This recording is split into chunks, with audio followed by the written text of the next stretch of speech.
আলাইকুম। আশা করি যে যেখানে আছেন সবাই ভালো আছেন, সুস্থ আছেন। আলহামদুলিল্লাহ। আল্লাহ পাকের রহমতে আমরাও সকলে ভালো আছি। তো আছি ভালো মন্দ মিলাই।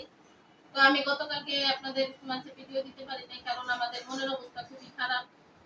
আমাদের মনের অবস্থা খুবই খারাপ। মানে ভিডিও করার মতন বা ভিডিও আপলোড দেওয়ার মতন মন মানসিকতা এখন নাই। তো আপনাদের মাঝে আসলাম কিছু কথা শেয়ার করার জন্য, না বললে তো বুঝবেন না। কারণ কয়েক মাসকে 3 মাস যাবত আমার মেজো বোনের জামাই খুবই অসুস্থ। আমি আমার কয়েকটা ভিডিওর মধ্যে বলছি। তো এখন না আগের আগের চাইতে এখন অবস্থা আরো খারাপ হয়ে গেছে। কারণ ওর পেটের ভিতরে যে খাদ্যনালীটা ছিল এটা উল্টে গেছিল, মানে উল্টে গেছিল।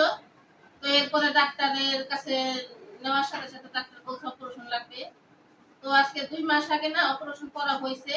তো প্রথম যে অপারেশনটা করা হয়েছে ওইটা ভালোভাবে হয়েছে, অপারেশন সাকসেস হয়েছে ভালো মতোই। মানে কিছুদিনের ভিতরে ঝরঝরা হয়ে গেছিল।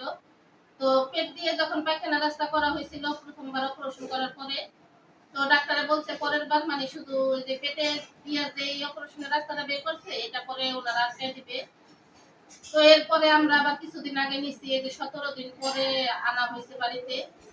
তো নেওয়ার পরে না ডাক্তাররা ওরে অপারেশন রুমে ঢুকাইয়া ডাক্তাররা মানে পেটটারে না অনেকখানি কাইটা ফেলছে। তো কাটার পরে ডাক্তার অপারেশন রুমেতে বের হয়ে বলতাছে যে আপনারা আল্লাহর কাছে দোয়া করেন, আপনাদের রোগী বাঁচানোর আশঙ্কা খুবই কম। তো আপনারা দোয়া করেন যদি আল্লাহ রাখা যায়। কিন্তু এখন তো আর অপারেশন হবে না, প্রথমবারই তো অপারেশন হয়েছে, বড় অপারেশন। তো এখন শুধু ওনারা পায়খানা রাস্তাটা আটকে দিবে। তো এরপরে আবার ওনারা খালি যে রাস্তাটা রাখছিল ওই রাস্তাটা আটকে দিবে বলছে। তো এরপরে ওনার পেট কাটা কি হইলো আমি তো এটা কোনো বুঝলাম না, কারণ আমরা চেষ্টায় আছি এগুলো বের করা যায় কিনা। কারণ ডাক্তার ভুল চিকিৎসার কারণে কিন্তু রোগী মারা যায়।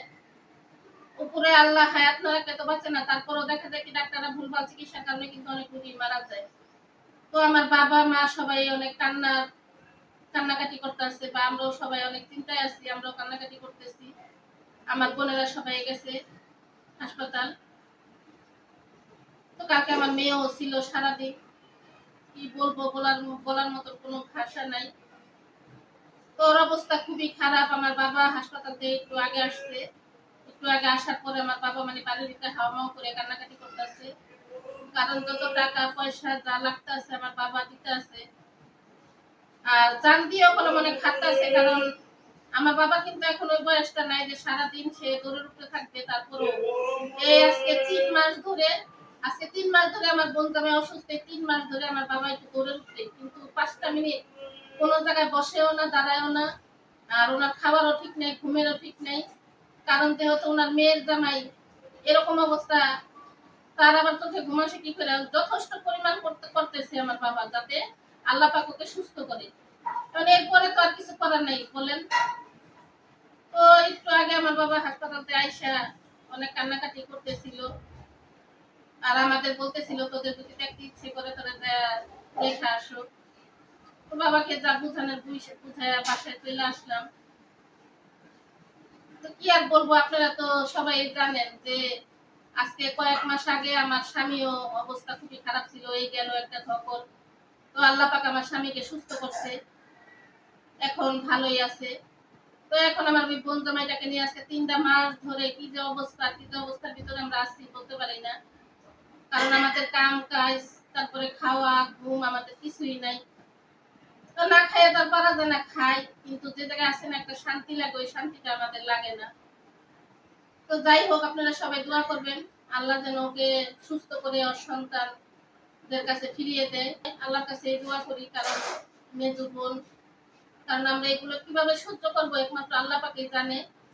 তো এখন আবার ডাক্তাররা বলছে যে আবার সন্ধ্যা 6টা বাজে আবার অপারেশন করবে। আর যে ডাক্তার অপারেশন করছে ওই ডাক্তারটাকে কালকে আসে নাই। তো আজকে আসবে, আসার পরে আমরা কথা বলবো, কথা বলে দেখি কি হয়। তো ঠিক আছে, এই পর্যন্তই। সবাই ভালো থাকবেন, সুস্থ থাকবেন। আর আমার বোন জামার জন্য দোয়া করবেন। আল্লাহ হাফেজ।